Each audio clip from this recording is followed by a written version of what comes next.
Friends, welcome to my YouTube channel Saraswati Commerce Academy. तो आज फिर हम जो है एक नया एक चैप्टर की जो है शुरुआत कर रहे हैं। उसका नेम क्या है? Levels and function of management, जो कि है हमारे nature and significance of management का एक छोटा सा पार्ट और इम्पोर्टेंट है।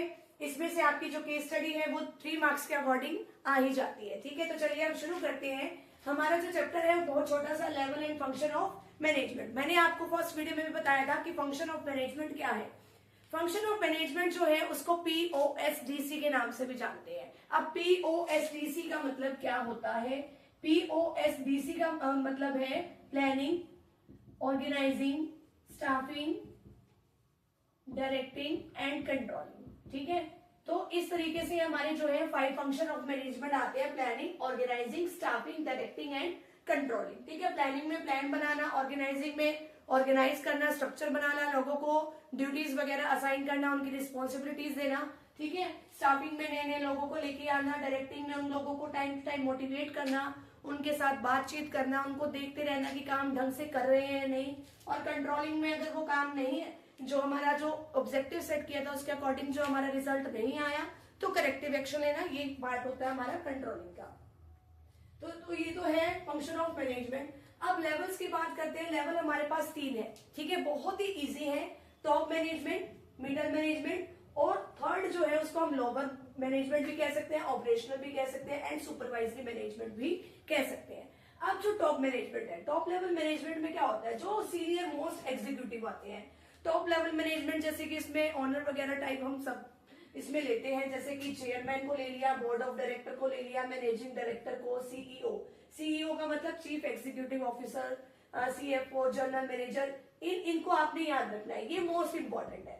अभी याद रखने क्यों जरूरी है? क्योंकि केस स्टडी में कई बार ये आ जाता है कि हाँ भाई, जो चेयरमैन है वो किस कैटेगरी में आता है। उस लेवल ऑफ मैनेजमेंट को आप आइडेंटिफाई करो और देन उसके जो है जो भी उसके फंक्शंस परफॉर्म वो करता है टॉप मैनेजमेंट, उसके बारे में लिखो। ठीक है, उसमें 2 पार्ट बन के आपके आ जाते हैं। फर्स्ट में आपको आइडेंटिफाई करना होता है, सेकंड में वो आपसे पूछता है कि जो भी आपने पार्ट ए में आइडेंटिफाई किया है उसके फंक्शंस के बारे में लिखो। ठीक है, तो आपको पता होना चाहिए लेवल ऑफ मैनेजमेंट 3 होते हैं, एक टॉप, एक मिडल और तीसरा जो है लोअर। तो टॉप मैनेजमेंट में आपको इन नेम का बहुत अच्छे से याद रखना है। टॉप मैनेजमेंट अब क्या क्या काम करती है, क्या क्या फंक्शन जो है वो परफॉर्म करती है। Coordinate the activities of different department. अलग अलग डिपार्टमेंट बने होते हैं, जैसे sales department, purchase department, personal department. Personal का मतलब जो अलग अलग इस तरीके से मैनेज करके रखता है कि कितने एम्प्लॉयज की रिक्वायरमेंट है, कितने नहीं। ऐसे ही फाइनेंस डिपार्टमेंट।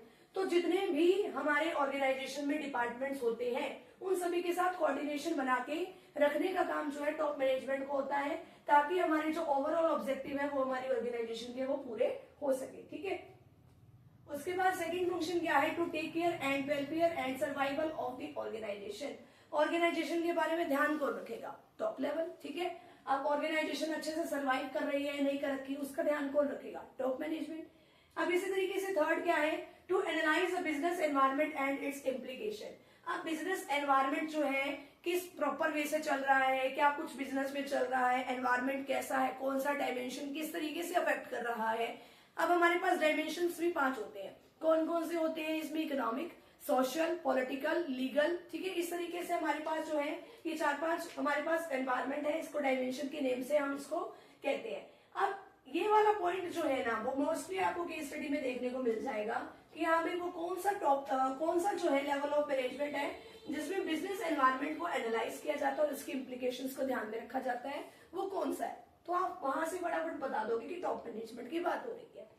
उसके बाद फोर्थ आता है to formulate overall goals and strategies for the organisation. Organisation के क्या गोल बनाने हैं, क्या स्ट्रेटेजी रखनी है। स्ट्रेटेजी हम कॉम्पिटिटर्स को बीट करने के लिए बनाते हैं, तो वो भी उसका ध्यान जो है कौन बनाएगा, उसको वो बनाएंगे टॉप मैनेजमेंट। ठीक है, तो टॉप मैनेजमेंट आपने इस तरीके से यहां से याद कर लेना है। इसके बाद आता है मिडल मैनेजमेंट। मिडल मैनेजमेंट में कौन कौन आते हैं? Production manager, marketing manager, finance manager.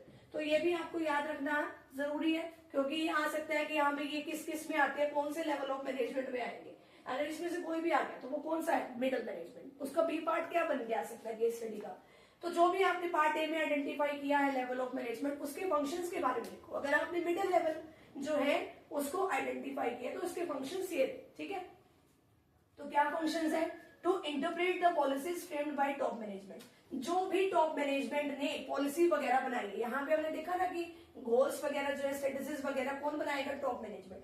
तो जो भी इसने अपनी पॉलिसीज बनाई है, गोल्स बनाए हैं, उस पहले तो उसको समझेगा, वो इंटरप्रेट करेगा और लोगों को बताएगा। कौन से लोगों को बताएगा? जो उससे नीचे लेवल पे काम कर रहे हैं, उन लोगों को समझाने की जिम्मेवारी किसकी है?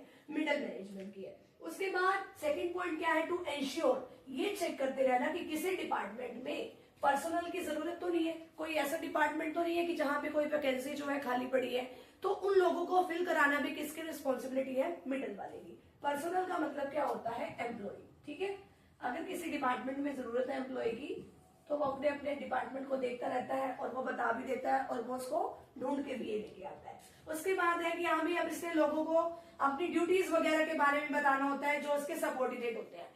एक सुपीरियर वर्ड आपको देखने को मिलेगा, एक सबऑर्डिनेट। सुपीरियर होता है बॉस, सबऑर्डिनेट जो उसके नीचे अंडर जो है उसके वर्कर काम कर रहे हैं। जो एक सुपीरियर के नीचे जितने भी जो वर्कर्स काम करेंगे, उसके अंडर जितने भी लोग होंगे, उनको क्या कहा जाता है? सबऑर्डिनेट कहा जाता है। तो अब ये पर्सनल को देखने की जिम्मेवारी भी इसकी है कि कितने एम्प्लॉयज की जरूरत है, कोई वैकेंसी खाली तो नहीं है। लोगों को ड्यूटीज वगैरह असाइन करने का काम, लोगों को क्या क्या रिस्पॉन्सिबिलिटी देनी है, वो भी इसी का काम है कि कौन से सबऑर्डिनेट को कौन सी ड्यूटी असाइन करनी है। अब जो है टाइम टू टाइम उसने ड्यूटीज दे दी, रिस्पॉन्सिबिलिटी दे दी। टाइम टू टाइम अगर लोग उदास हो गए तो उनको मोटिवेट करने का काम भी कौन करेगा? हमारा मिडिल मैनेजमेंट ही, इसका ही एक मेन काम होता है। ठीक है, इसके बाद लास्ट इसको सुपरवाइजरी, ऑपरेशनल, लोअर मैनेजमेंट, तीनों ही इसको अलग अलग नेम से इसको हम कह सकते हैं कि ये टॉप मैनेजमेंट के बाद, मिडिल मैनेजमेंट के बाद थर्ड नंबर पे कौन सा आता है? Lower management. ठीक है, अब इसमें आता कौन कौन है? Foreman, superintendent, supervisor, clerks, first line managers. ये याद करना जरूरी है आपको। ठीक है, इसके बाद अब ये कौन कौन से फंक्शन परफॉर्म करता है? To oversee the efforts of the actual workforce. अब ये किसके साथ इसका लिंक होता है? जो एक्चुअल में जो वर्कफोर्स जहां पे काम करती है, उन लोगों के साथ इस मैनेजमेंट का लिंक होता है। जहां पे वर्कफोर्स काम करती है, उस एरिया को हम प्लेटफॉर्म एरिया कहते हैं। तो इस मैनेजमेंट का उन वर्कर के साथ डायरेक्टली कांटेक्ट होता है। ठीक है, अब जो है ये सेफ्टी स्टैंडर्ड का भी ध्यान रखते हैं कि जहां पे एक्चुअल वर्कफोर्स काम करेगी, वहां पे कोई ऐसी मतलब ऐसे चांसेस तो नहीं है कि जहां पे उनको किसी तरीके से एक्सीडेंट होने के कोई चांसेस तो नहीं है, कोई मशीन इतनी डेंजरस तो नहीं है। ठीक है, तो सेफ्टी स्टैंडर्ड्स को मेंटेन करने का काम भी इन्हीं का होता है। इसके बाद to intersect with the actual workforce and pass on instruction of the middle management to the workers. अब जो इनके पास जो यहाँ से इंस्ट्रक्शन आती है, मिडल वाले से जो भी इंस्ट्रक्शन इनके पास आई, वो आगे किसको फॉरवर्ड कर देंगे? एक्चुअल वर्कफोर्स को वो आगे फॉरवर्ड कर देते हैं। ठीक है, तो इस तरीके से हमारे पास लेवल है top management, middle management, lower management. ठीक है, तो यहाँ तक आप फटाफट से स्क्रीनशॉट ले लीजिए। इसके बाद जो है एक छोटा सा टॉपिक हमारा रह गया है कि फंक्शन ऑफ मैनेजमेंट कौन से होते हैं। इनको थोड़ा सा हम डिटेल में देख लेते हैं, फिर हमारी 1.3 जो है वो फुली कंप्लीट हो जाएगी। यहाँ तक का पहले आप स्क्रीनशॉट ले लीजिए।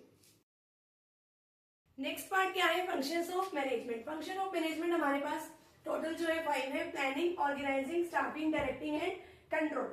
प्लानिंग में हम क्या करते हैं? What is to be done, who is to do it. हम प्लानिंग में ये डिसाइड करते हैं एडवांस में क्या करना है, कैसे करना है, कौन करेगा, ये सब जो है अगर हम डिसाइड करते हैं, यानी कि वो क्या है? प्लानिंग। ठीक है, ऑर्गेनाइजिंग में हम क्या करते हैं? लोगों को ड्यूटीज असाइन करते हैं। ठीक है, लोगों को टास्क दे देते हैं, उनको अथॉरिटी, उनको पावर वगैरह क्या देनी है, रिस्पॉन्सिबिलिटी क्या देनी है, स्ट्रक्चर डिसाइड करना, ये ऑर्गेनाइजिंग का काम है। ठीक है, आगे क्या है? स्टाफिंग। स्टाफिंग में क्या होता है? इसमें हमें क्या मेक श्योर करना होता है कि right people, right qualification, right place and time. यानी कि हमें सही लोग, सही क्वालिफिकेशन वाले, सही जगह पे, सही टाइम पे हमें चाहिए। इसमें यानी मेन काम क्या है? Finding the right people for the right job. अगर जो है राइट जॉब के लिए हमें सही पीपल को ढूंढना जो है बहुत ज्यादा जरूरी है। ये काम किसमें होता है?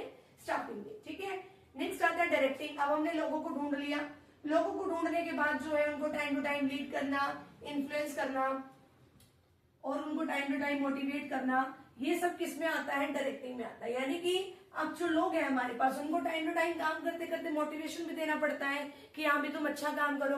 किसी को मोटिवेशन हम पैसों से दे सकते हैं कि अगर तुम अच्छा काम करोगे तुम्हारी सैलरी बढ़ा दी जाएगी, तुम्हें ज्यादा बोनस दिया जाएगा। ठीक है, किसी को जो है फाइनेंशियली तरीके से मोटिवेट अगर ना किया जा सके, नॉन फाइनेंशियली तरीके से भी कर सकते हैं, यानी कि बिना पैसे दिए भी उनको मोटिवेट कर सकते हैं। बिना पैसे दिए आप किसी को मोटिवेट कैसे करेंगे?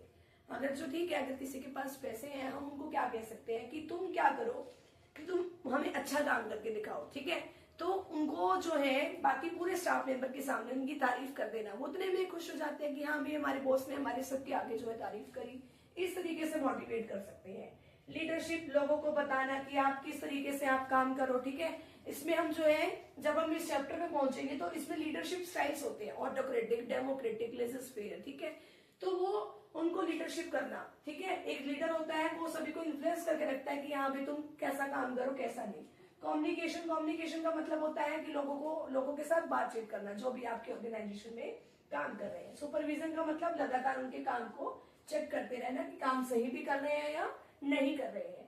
आगे कंट्रोलिंग में क्या होता है, कंट्रोलिंग में हम सबसे पहले स्टैंडर्ड सेट करते हैं। स्टैंडर्ड सेट हो गए, उसके बाद जो है मेजरिंग करंट परफॉर्मेंस, आज की जो करंट परफॉर्मेंस है उसको मेजर करेंगे। मेजर कैसे करेंगे, आज जो कोई काम करता दिखाई दे रहा है उसको पर्सनली जाके ऑब्जर्व करो कि काम कैसे कर रहा है, ये किस तरीके से काम को करेगा। तो इस तरीके से करंट परफॉर्मेंस को मेजर करना। नेक्स्ट है कंपैरिजन करना कि जो एक्चुअल में काम किया गया था और जो इन्होंने एक्चुअल में इनको काम दिया गया है और जो इन्होंने एक्चुअल में किया उसका कंपैरिजन कर लिया, ठीक है। एनालाइजिंग डेविएशन जो है इसमें निकालना, और फिर अगर उनका जो काम है अपने ऑब्जेक्टिव के अकॉर्डिंग मैच नहीं किया तो उसमें कहाँ कमी रह गई, ठीक है। तो वो जो है उसके लिए आगे के लिए करेक्टिव एक्शन लेना, ये कंट्रोलिंग का काम है। इसमें आपको घबराने की कोई जरूरत नहीं है। Planning, organising, staffing, directing, controlling जो है वो आपके आगे अगले जो चैप्टर्स वाइज ही आपको बता दिया जाएगा, ठीक है। ये 4th चैप्टर है आपका, ये 5th है, ये 6th चैप्टर है, ये 7th चैप्टर है एंड ये 8th चैप्टर है। ये तो बस इनके मीनिंग है कि इसमें क्या क्या बताया गया है।